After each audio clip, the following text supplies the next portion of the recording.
Everybody, Black Ninja 797 here, and welcome back to Black Ops 3, guys. This is one of the few Black Ops 3 videos that I wanted to post for the week, and that is just because, you know, one of my new promises that I wanted to make for the channel was that I wanted to predominantly focus on Minecraft, Left 4 Dead, Back 4 Blood, and all that stuff, and Black Ops 3 and all the other series will still be posted, but at least just pushed to the side for now. So this is one of my very few Black Ops 3 videos that I wanted to sprinkle in every now and again, and for this one, we're once again, as always, going to be playing Custom Zombies. For this Custom Zombies map, we're going to be playing one that's really strange. I found this when I was actually playing with my buddies, because me and my friends have actually been playing Black Ops 3 actually again recently over the last couple of weeks. We have been actually completing the Black Ops 3 Zombies Easter eggs. In fact, fun fact for you, we actually are almost done. We have done Shadows of Evil, we've done the Giant, Horizon Drax, Zetsubo Nishima, and Garai Krobi, and now all that's left is Revelations. And then we've completed the Super Egg, and then we've also done some mini eggs on like the Zombie Chronicles maps. We are just going to do that too. The other Super Eggs or substantial ones on there would be like Ascension, Shangri-La, Moon, and Origins, and I've done BO2 Origins before in the past. But yeah, I'm really much looking forward to that and playing Black Ops 3 again. And plus also, by the way, in addition to that, one of the things I finally can add now to my gaming collection that I'm so excited to share with you guys is this. I got it. I got it. It took me so long to get it, but I got a Black Ops 3 Juggernog mini fridge. I found this at my local, like, old retro game shop, and they had one of these, and the moment I saw this, I instantly bought it. In fact, it was a good thing I showed exactly when I did and picked it up when I did, because I had so many other people be like, oh yeah, that's so cool, man, and, like, I feel like anyone else would have bought it at any given price, because I got it for a steal in comparison to what they go for on eBay. They're, like, in the thousands, and I only got this for 400, so that was really cool. And it was funny, there was a guy that was trying to actually sell them the Black Ops 4 special edition with the mystery box, which that's cool and all, but it's tied to Black Ops 4, but this is much better. I'm so glad I got one of these now. So what we're going to be playing for this Custom Zombies map, guys, we're going to be playing GTA 5's Ammunation. Now, this is a map that I already have played before, but however, even though I have played it before and it's not new to me, I still want to show it to you guys regardless, because it's just a really, really well done map, and I still think it's really, really fun, and I kind of want to feel like playing like a certain type of map, and without giving it away, that is this type of map. This map is going to fulfill me on what my goal was here today, so I wanted to show it to you guys. There's nothing wrong with playing something that we've already done before for the sake of a video, so yeah, guys, what we're going to be doing is we're going to be playing GTA 5 Ammunation, and let's end up getting into it. Alright, here we are. So Los Santos Ammunation, December 20th, 2013. And here we are. This map is really, really quite fun if I, had to say it again.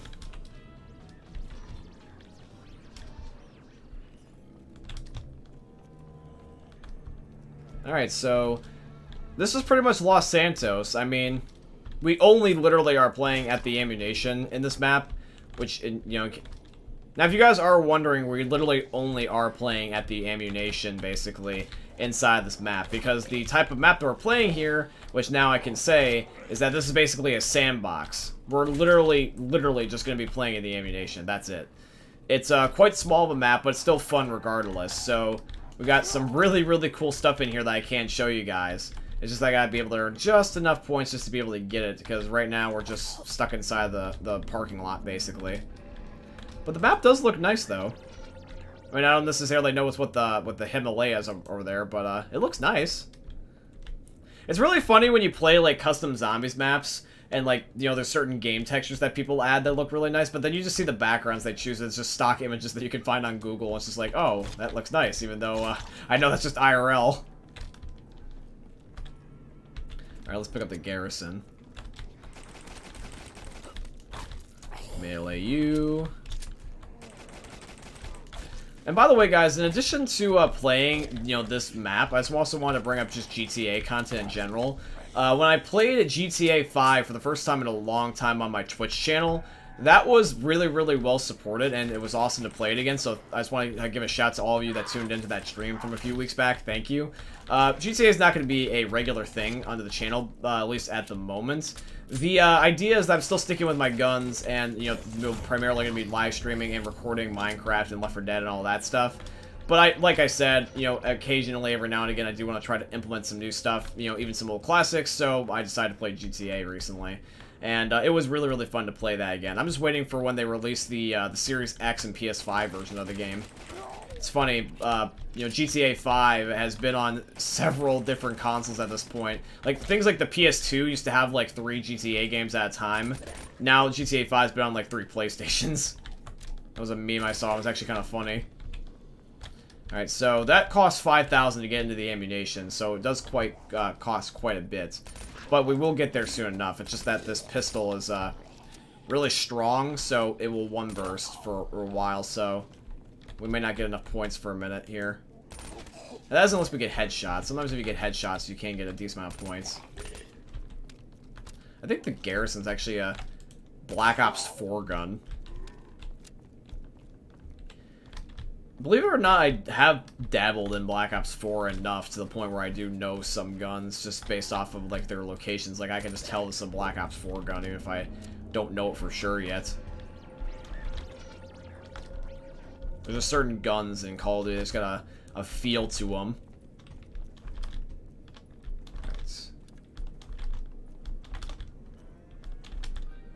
Alright, come on zombies, bring it on.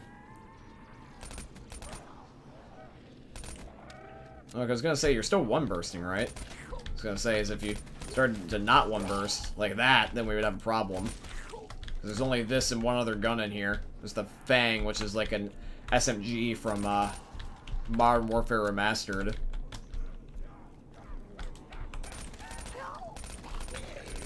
But there really only is need for one gun, because we're gonna get into the ammunition in like just a second here. Oh, especially with double points. That'll make this 10 times easier. And boom. And now, actually, I probably want to buy points now that or buy ammo now that I think about it. Or I can just get insta-killed by extremely fast zombies in a tight, close quarters engagement. But it's not a big deal. I was hoping that I could get the hit scan for it, but it just didn't give me the hit scan, but it's whatever. Anyways, we're going to just buy a quick revive, and we're just going to gain a few more points then we're going to open it up. Because I was going to say is that if we open that up without buying ammo, I wouldn't be able to purchase anything else in there. Or I would think even ammo for my pistol, so then I would have to resort to meleeing, and when they're on this speed now, it's not going to happen. So let's open this up. And as you can see, we've got a lot to choose from. Yeah, this is, like I said, it's literally the definition of a sandbox. Like, I can't get any more literal than just this. There is several guns from past Call of Duty games just in here. And Jug and Double Tap are both right in our vicinity, which is nifty. So, yeah, once we open up this barrier, just right behind the counter, which costs 3K, we can get whatever we want. There's guns from Call of Duty 4, World at War, Black Ops 3, Infinite Warfare, hell, I think there's even some from as late as Modern Warfare 2019. There's quite a lot of guns in here. And then we got back there, which has like Speed Cola, and then we got the one office room in the area. And this is pretty much it. We have the spawn, we got the ammunition counter, we got the back near like the firing range, plus that little area, and that's essentially it. There's one spot you can teleport for to get to the Pack-a-Punch machine. It's actually across the street. I don't know if you can see it, but it's right there where Mule Kick is. So we'll head there shortly once we, are getting the Easter egg underway. There's no Bible ending. There's no like hardcore Easter egg that like just ends the game. It's just basically just getting a Pack-a-Punch. So what we'll do is we'll just hold out for as long as we're comfortable with. This is one of those fun maps you can play just to camp and just, try hard on something extremely easy just because you can. I think power's on by default. No, actually power's off. Alright. I think power's in there, actually.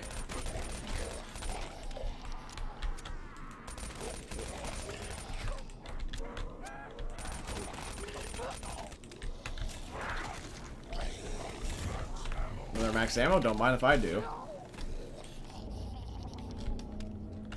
Alright, well, we're almost there. We can almost open that up and get Juggernaut, but right now we definitely need another wall gun. And, oh, trust me, there is really so many to choose from. There's so many classics. There's even some really funky ones. I think I'll get the Galil and then the Saw. If I remember when I did play this, this is really good. Like this Saw from Call of Duty 4. It's an LMG. And then, of course, you got the classic good old Galil. I don't think there's a box. I think it's just wall buys. Like, I literally think it's just wall buys. But don't let this map fool you. The wall buys are just as good as your mystery box guns. And some are debatably better than others. I mean, even the Saw right here that we're seeing. This is extremely strong. I think this is the one gun that I kept the whole entire time. I just kept pack-a-punching. Because it was really good. It's like ridiculous. This was like the PPSH from World at War on steroids. But yeah, you can see there's like the Blunderbuss from Advanced Warfare. There's the Paladin from BO4, the Kuda from BO3, the AK-47 from Black Ops, the what's another one? The Nambu from or the Bar even from Call of Duty World War II. You know, the Saw, G36C from Modern Warfare 3, PW from BO2, so many good guns. Or just so many guns in general. So, we're just going to keep saving up until we can open up this, plus also that, because I believe that's the power room, and those are two separate doors that do cost a decent amount of money. And once we open that up, then we'll just start saving up for our perks. You know, and then once we get our perks and pretty much get our favorite weapons underway, we're good, and then we can go pack. Just gotta reload this thing. The one thing is that this does end up being really slow until you get speed cola, so let's get the Galil, because I think the Galil is a little bit weaker and will give us just a little bit more points.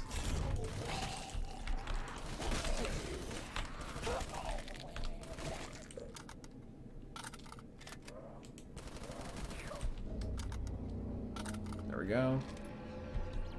Reload this. This map is so fun. This is definitely what I was in the mood for here today. I think we can open it up, though. And, yep. So, flick the switch. And then we'll just camp, basically. And then we'll get Jug. And I think they can come to my right now, if they want to, because I opened that up. Or they might just come from the front. They might come from the front. I think that's, yeah, I think that's the case, because this is the reason why it was so easy. Can I afford to get Jug? Like, I mean, I know I can financially afford it, but I was gonna say, can I just afford to get it? Like, it seems like there's enough downtime, yeah. Nice model on the drink. With that red little, glass there that you got.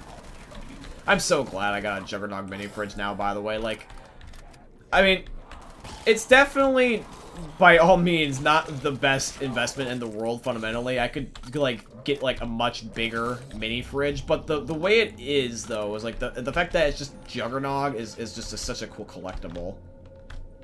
And that's point proven based off the fact that there's just so many people on eBay charge up the ass for that thing. I kind of regret not getting just the original Black Ops 3 Juggernog edition at the time. But the reason why, and I'll tell you this, it was kind of funny. Back when Black Ops 3 was announced, at the time, I was still on the Xbox 360. I just could not afford an Xbox One at that point in time. It was back before I still had a job. It was back when the Xbox One was still expensive enough that I definitely could not get it. I think that this was before the S came out at the time, so the only one was the original Xbox One. But even then, the original Xbox One at the time in 2015, I still think was in the 350 range. So it was quite expensive to get, and back then, you know, my parents, even though they do treat me occasionally, like, for example, they did buy me my Xbox 360, my DS, and my Wii.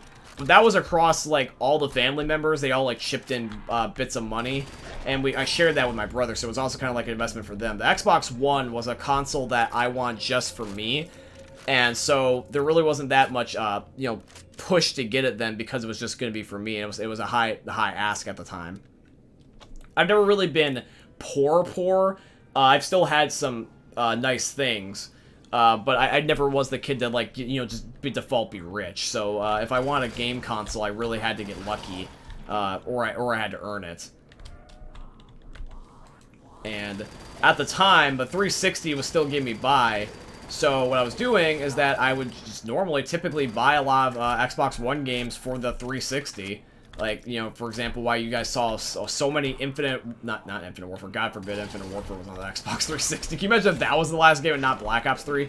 But, yeah, like, you know, Advanced Warfare on the Xbox 360 and Ghost, those weren't that bad. I mean, there were some other games, too, that were Xbox One games that got ported over, and they were definitely downgrades, but they were not enough to make me, like, be like, yeah, that's terrible. But I was going to get Black Ops 3 originally for the Xbox 360 at the time. Believe it or not, because I wanted Black Ops 3 super badly, and I didn't know if I was going to be able to get an Xbox One before the Xbox 360 version of the game came out. Well, actually, sorry, let me rephrase that. They were both coming out at the same time. What I meant to say was that I wanted to get the Xbox 360 edition of Black Ops 3 at the time, because I didn't know if I was going to get an Xbox One, and I didn't want to wait to play Black Ops 3. That's what I meant to say. And it was a good thing I didn't get that, because if I would have known what Black Ops 3 on the 360 would have been beforehand, oh, I most certainly would have not bought it. But luckily, prior to knowing what Black Ops 3 on the 360 was going to be like anyway, I did manage to convince my grandparents to get it for me for my birthday, or at least the Xbox One to run Black Ops 3 on, because my parents could afford to give me Black Ops 3 the game, because it was only $60. But to get the $350 Xbox One, oh no, I'm gonna die here. Crap. I had no idea the Galil was out of ammo, and I didn't know I had to reload that saw. Once I get a chance here to keep myself alive, I'll tell my story. I gotta really reload this thing. I will most certainly buy Speed Cola here in a second.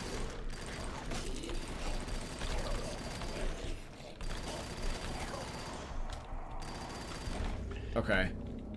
Buy this, then buy ammo for both guns, and then buy Speed Cola. Oof.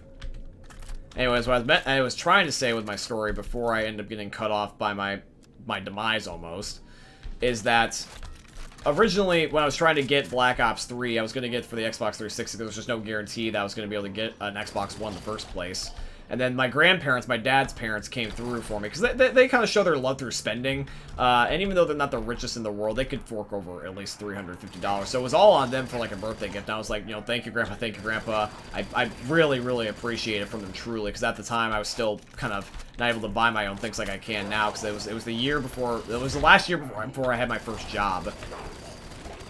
And when I got Black Ops 3 on the Xbox One, for my birthday, because I actually got Black Ops 3 late. I got the Xbox One on my birthday, and Black Ops 3 I got a little bit later, because what happened was that my birthday is in the end of October, and my brother's birthday is like the beginning/middle of November, and at the time we would share our birthdays a lot, just to make it easier for our parents. That was kind of a tradition that we'd always have.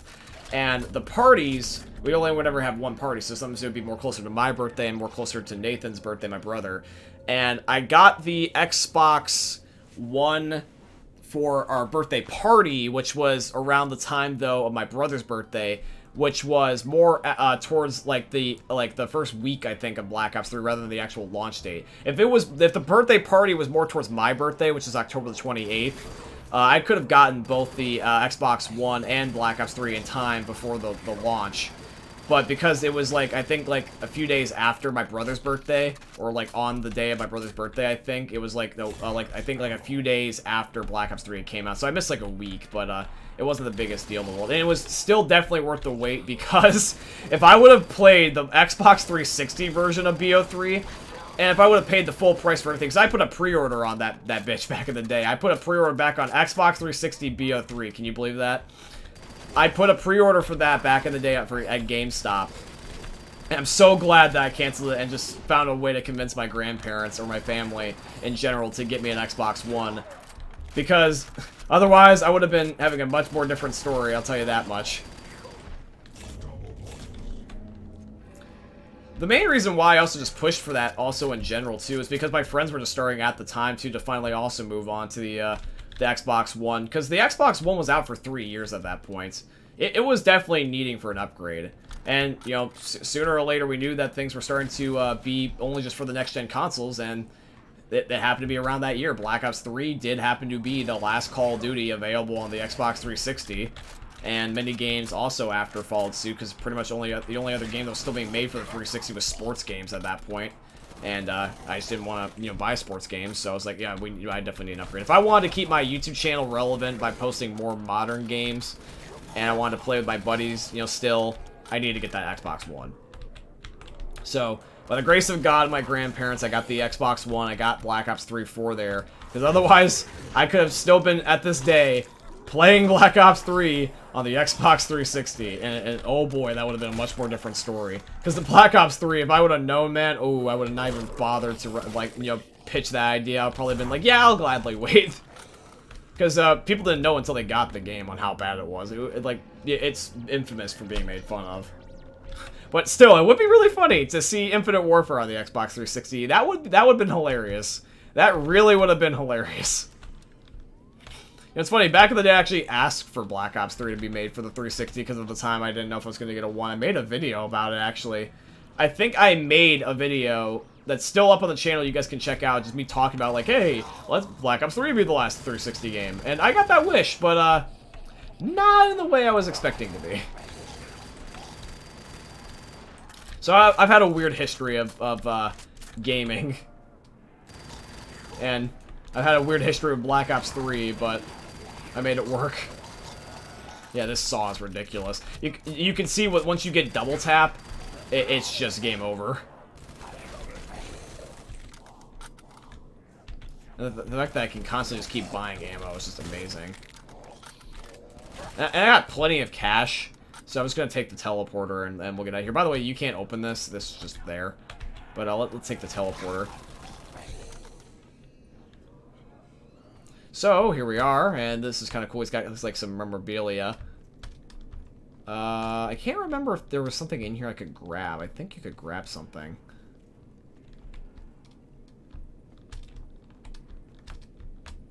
Oh yeah, the PPSH. That's what I want to grab. And then there's Mule Kick and Dead Shots. I'll buy these. And Stamina up too. And then there's this. Oh, and there's also the shield. That's what it was. Yeah, it was the shield, and you could buy, you know, Pack-a-Punch and all the perks. Okay, so we'll definitely link that up again, and we'll get everything taken care of. But at least I got the PPSH and some perks. I don't know if I need Mule Kick, but... And it's funny, too. Mule Kick's actually become my saving grace lately. Because when I did the last couple of Easter eggs with my buddies, there's just some instances where I needed Mule Kick. Like, where we'd be holding zombies, and we would have rounds sometimes. We would do the Easter egg around, like, the late 20s or the 30s a lot of the time. You know, because, like, other than Black Ops 3, now just finally doing the Easter eggs on this for here, the only ones I've done before was Black Ops 2's Mob of the Dead and Origins. I did Mob of the Dead on BO2, the original BO2, like, on the 360 twice, and then I'd done Origins once. And I did the Giant on Black Ops 3 back in the beginning, you know, just very easily because it's the Giant. But, I have tried other Easter eggs before, just with no success. I've tried Buried. I've tried, Horizon Drive before, up until I beat it. I tried Horizon Drive back at launch of, the DLC map, but, I never did complete until just, you know, like, in the last couple of weeks. God damn it again. I gotta make sure my guns are reloaded.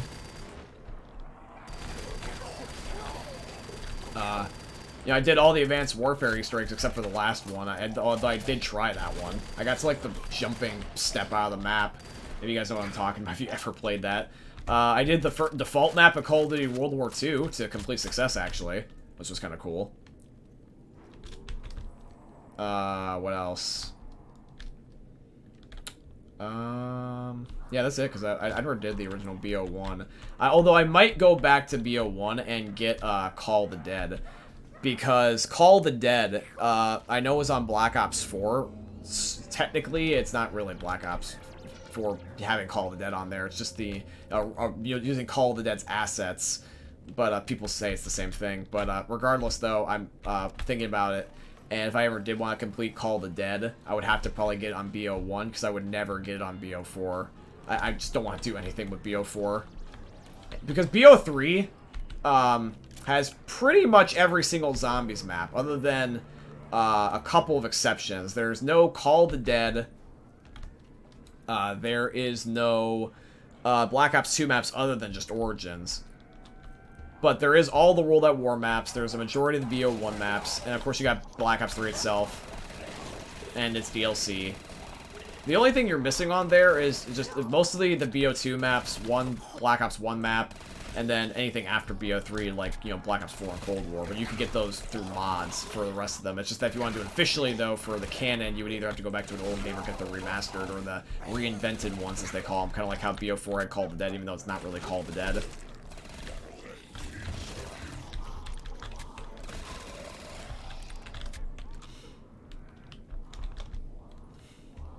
But Mule Kick has been my saving grace, though, for the Easter eggs, since you really need to have, like, 3 guns based off of our playstyle.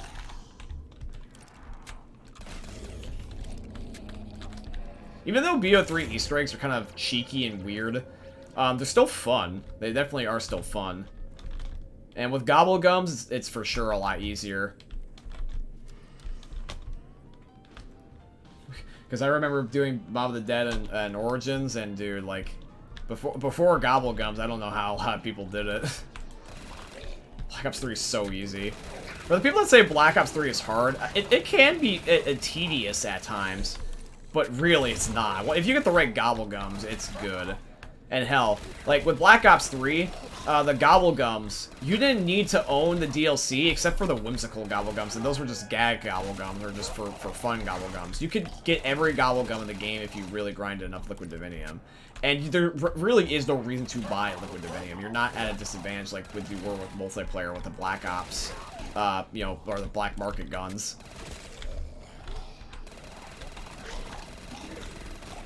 I do have the shield, right? Yeah, I got the shield. Okay. And then this is the saw, by the way. This is just... Once this is pack punch with double tap, there's just literally nothing stopping you. This thing is ridiculous. Yeah, we got the PPSH, and we got the saw fully pretty much upgraded. I think I'll go back there and I'll double tap these, or double pack these. And then we'll be literally set for whatever we got that we want to do. Like I said, there's no Bible ending. There is really no objective other than just camping to camp. But we can have some fun. We'll go for a little bit longer. So, Dead Wire and Fireworks. Since I'm not really trying that hard, I don't need to get a specific power-up. Oh, by the way, I forgot to mention there's Widow's Wine and something else. Yeah, Electric Cherry out of the map. Just as trolls. I wouldn't be opposed, though, to having Widow's Wine. That would have been kind of cool to get on here. I would have liked to get Widow's Wine.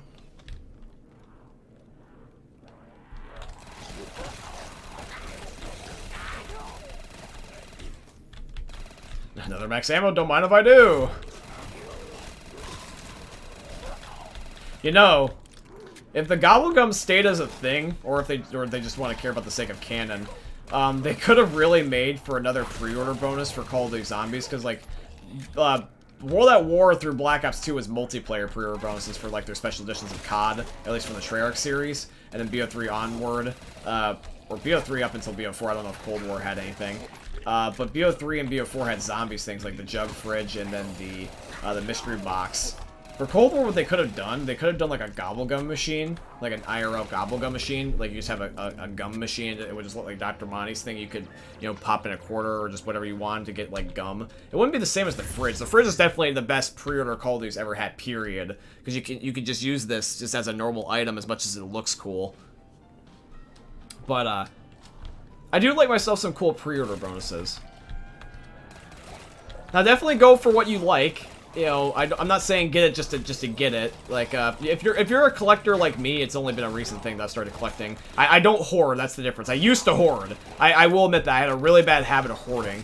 But, I collect now. I've learned to realize what truly is something I do or do not want. And the Juggernog fridge was something cool. Like, going back to what I was trying to mention, I think at the beginning, what my original point was in my head that I just failed to mention up until now, was that the reason why I did not get the Juggernog fridge up until just this point in time is because back in the day, the Juggernog edition was only for next gen. Black Ops 3 didn't let you get the Juggernog fridge for the 360 or the PS3 versions of the game.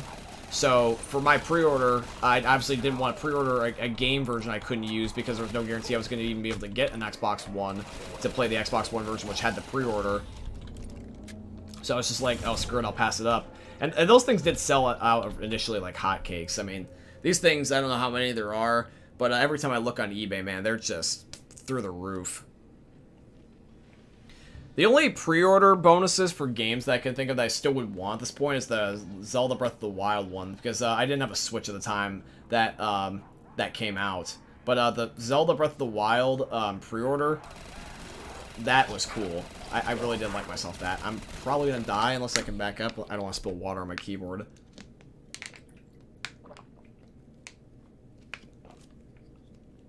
See, I like tangible physical things for my pre-orders. I like digital stuff too, like Advanced Warfare. I remember back on 360, they even had this. They had a thing called the Day Zero Edition, which was you just got the game a whole entire day early. At the time, that was kind of cool. Back 4 Blood's kind of doing something like that right now, where one of the many pre-order bonuses for buying that game for its pre-order is you get the game 4 days early, which I thought that was kind of cool. You know, Back 4 Blood, so it's 4 whole days. That's huge. Hell, even pre-ordering it gets you the beta longer. If you try to calculate the pre-order bonus for Back 4 Blood in its entirety, it would be you get access to the beta earlier, which therefore means you get it longer. And with Back 4 Blood, you also have that with the launch. You get the custom skins, and you get access, of course, to like all the DLC survivors in Ridden, which I hope isn't overpowered. But I feel like they might try to make them somewhat, like, at least a little bit overpowered, just for the sake of people buying the pass that you, because like I feel like people would also be just equally let down just as much if it was crappy. Because that's the problem with charged DLC, is that when you charge for DLC, the people that buy it want to have the advantage, but the people that don't buy it don't want you to have an advantage, and so you're in this predicament where you can't satisfy everyone. But if it's free, you wouldn't have that problem. I hope that Back 4 Blood has just as much free stuff as they have the paid, because that's really the only thing I'm worried about, really, for the game. That could be its Achilles heel. In fact, honestly, it was its Achilles heel for me with Call of Duty. I mean, to a certain extent it was. Because with Call of Duty, the biggest things for me is the egregious microtransactions that they have. Or it's just the way that the game is being treated, like, you know, just this is not my cup of tea. It's kind of funny. I tolerated, like, worse microtransactions rather than a worse game. Because, like, I played all the supply drop and Exosuit era games. And I thought that the game was good enough, but the microtransactions sucked. And now with the more modern Call of Duty games, like Cold War, the game has better microtransactions, but the game itself as a whole is just not my cup of tea. But trust me, if a game does happen to be good and its microtransactions are egregious enough, I definitely would skip it. There was times I just generally thought I would quit COD. I stopped playing Advanced Warfare, you know, the moment that I was done making videos. I played Black Ops 3 with a couple of exceptions just because Black Ops 3 was a good game, but I definitely did try to stay away from the multiplayer at different points in time if I was salty enough. I didn't even give a crap about Infinite Warfare. Infinite Warfare was not even a chance. Then Modern Warfare Remastered did get supply drops, and around the time that happened, I quit that game, because I've also already played the original COD 4 without the supply drops. I remember I made a video saying I was going to quit Cold War at the time about that, but I just took a break because I was pissed. It was funny how Cold War was finally the nail in the coffin for me. Basically, the rule of thumb was that I knew that just going straight away into Cold War, that it was going to be a rush game. Because, like, yes, we all know that Call of Duties are rushed, but, like, we literally saw it happen before our very eyes. Canning Sledgehammer halfway through, and then making Cold War a priority, which affected Black Ops 4. It was shown that, like, Black Ops 4 could have been a good game to a certain degree, if it wasn't for the microtransactions, and also the fact that Cold War was the situation dropped on. Maybe Black Ops 4 could have been saved, Some people say it is saved because at the very end, like before they stopped updating Black Ops 4 to go to the Cold War, they did make where you could redeem supply drops to get the guns you want in BO4. So technically, the transaction system in that game is more friendly now, but the nail in the coffin was already done for BO4 a long time ago. It's a mixture. I can't tell exactly what it would take a specific change in a game or a specific microtransaction to piss me off.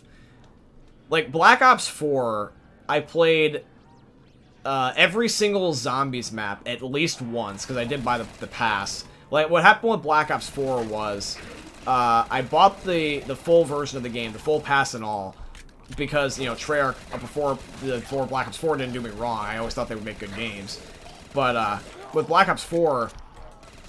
the game was cool at first, but the microtransactions, like, it was one of the last few games. It was right before Modern Warfare 2019 when the microtransactions were good. So Black Ops 4 was the last hoorah for the terrible microtransactions. Oh boy, did they definitely make it the last hoorah, where they were charging $2 for reticles in the black market. I mean, like, come on. But, yeah, like, playing the multiplayer, I think I stopped right after the second DLC dropped, which in that case was only, like, you know, 6 months into the game.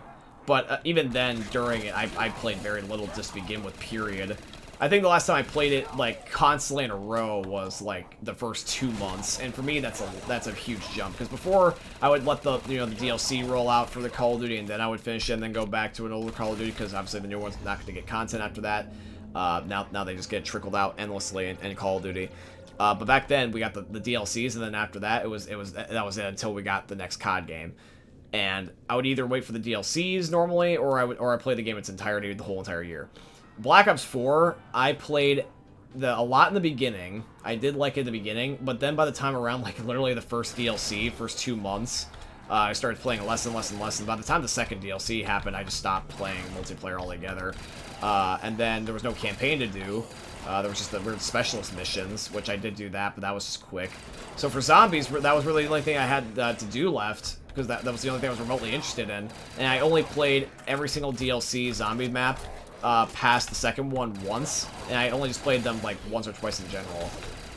The launch maps were okay. I definitely enjoyed playing on 9 and Voyage of Despair and Classified and Blood of the Dead. But those maps in general aren't really good. If Black Ops 4 maps were on Black Ops 3, whether regardless it'd be mods or not, that would be more fun. Because really the only map in Black Ops 4 that I could ever see myself going back for zombies specifically is just probably 9. That's the only one I can think, because that was just a good map. I'll give credit to where credit's due. 9 was quite solid. I like 9. It's just that Jason Blundell had to make some really weird maps. And he was tied to Activision, of course. I really wish the best for Treyarch. I hope one day they can impress me again. I really, really do hope they can. Because Treyarch kind of right now is like Infinity Ward was for me. Like, Infinity Ward, during the span of Ghosts and Infinite Warfare, until they made Modern Warfare 2019, they were my least favorite developer, and I gave them a lot of crap.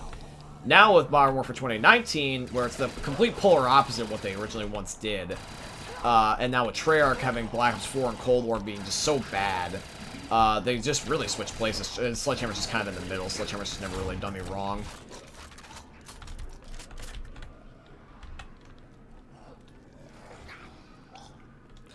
Really, I guess, other than what it will take at the end of the day to get me to drop... I guess what it will take at the end of the day to get me to drop a game is just to know that I'm considered not a priority, or just to know that the developers just don't care, and, like, they really only just want money. And by that, I mean the developers, not the publisher, because I know a lot of these microtransaction problems come not from the devs, but from, you know, places like EA or Activision that make them do it. But if it's the devs... like, for example, like, if, like, the devs, like, you know, don't exactly try to stop it, or they even kind of, like, do their own part in trying to, like, make it worse, then that's basically done so. And the reason why I say that of Treyarch is because I say that they basically bent the knee to Activision. Because, for example, Sledgehammer, they got canned because they resisted. You know, World War II was, like, the polar opposite of Advanced Warfare. Like, you know, the supply drops were in there for sure. But World War II, you could craft your own guns. with the salvage, you could get them via like those contracts. So you basically did a contract, and you know, with your salvage, you play the game, and you get a contract. It's like, you know, get like 30 long shots, and you get the brand new assault rifle, which is like what we have now. But World War II was the early stages of it, but they still weren't comfortable with it yet. Basically until it wasn't required. Like, basically until the law actually made it where you were essentially forced to do it, because that was also another big point, I feel like, to, oh god. I feel like that the law also was another big factor on, them finally changing the microtransaction systems, because suppliers were basically becoming illegal after a certain point in a while, if you guys can remember. Did I just kill myself? I think I just killed myself. Either that or I crashed the game. Alright, well, I crashed the game, not a big deal. There was nothing else to do anyways, I was just talking. I was going to try to go around 30. But, all stances disallowed for player. That's a really weird error. But yeah, like, to wrap up my story here, you know, when supply drops or just loot transactions in general, like, we're getting egregious, like, gambling, and then the laws or the government was starting to get involved. That's when I feel like they were kind of forced to back off, but they were kind of just backing off in general because of, like, the things with, like, Battlefront and EA or whatever. So the one benefit about the Star Wars Battlefront 2 is that they made it a penalty to make those types of supply drops now, so yay. But yeah, like with the microtransactions, or just game developers in general, like, even if it's not microtransactions, if it's just the developers in general trying to, like, obviously manipulate their player base, that's kind of where I draw the line. And the reason why I get the example of Treyarch bending the knee and Sledgehammer doing their own thing is because when World War II came out, Sledgehammer did a lot of stuff that Activision just wouldn't approve of. You could tell, because considering the fact that Advanced Warfare was kind of the polar opposite. Like, Advanced Warfare was the first game for any of this, so I don't blame Sledgehammer on that one. That was just a first-time experience or trial. But, like, you know, Advanced Warfare, and then Black Ops 3, and then Infinite Warfare, Sledgehammer's just like, okay, we gotta stop this. We're gonna give you boots on the ground. We're gonna make sure that you don't have these egregious microtransactions. And if they're there, we'll try to make workarounds for it. And then what do they get? They get canned. I mean, they were still making a Call of Duty, and sure, it said that the reason that they got canned was because they couldn't finish the game, but I still feel like there's a secret hatred for Sledgehammer from Activision at one point. I feel like they kind of gave him the stink eye. I heard rumors that they're going to be making this year's Call of Duty, and they're going to be coming back, so I hope that's the case, because I really would like to see Sledgehammer come back. I've always liked their titles. But, yeah, Sledgehammer didn't take shit from Activision. But Treyarch, you know, they did. They made Black Ops 4 neglected, making it basically a supply drop casino palooza. And then Cold War is just Cold War, so I'm hoping that since the most Call of Duties that I've seen by a developer that I truly disliked is twice in a row, I really hope that Treyarch will once again come back and pull another cool game out of their butts. Hopefully like BO3, because other than the nostalgia of Black Ops 2, fundamentally Black Ops 3 is probably one of my favorite Call of Duties. I would say other than nostalgia for like Black Ops 2, Black Ops 3 fundamentally is probably one of my favorite Call of Duties ever, just period. It's just such a good game. Other than the campaign, because it's just train go boom. But yeah, guys, I think I'm going to wrap things up here for this Black Ops 3 Custom Zombies map. I hope you guys end up enjoying. Let me know what your thoughts and opinions are down below in the comment section. But I hope you guys end up enjoying another YouTube video from the most unique YouTuber you guys are ever going to see. Thank you for watching, guys, and peace out.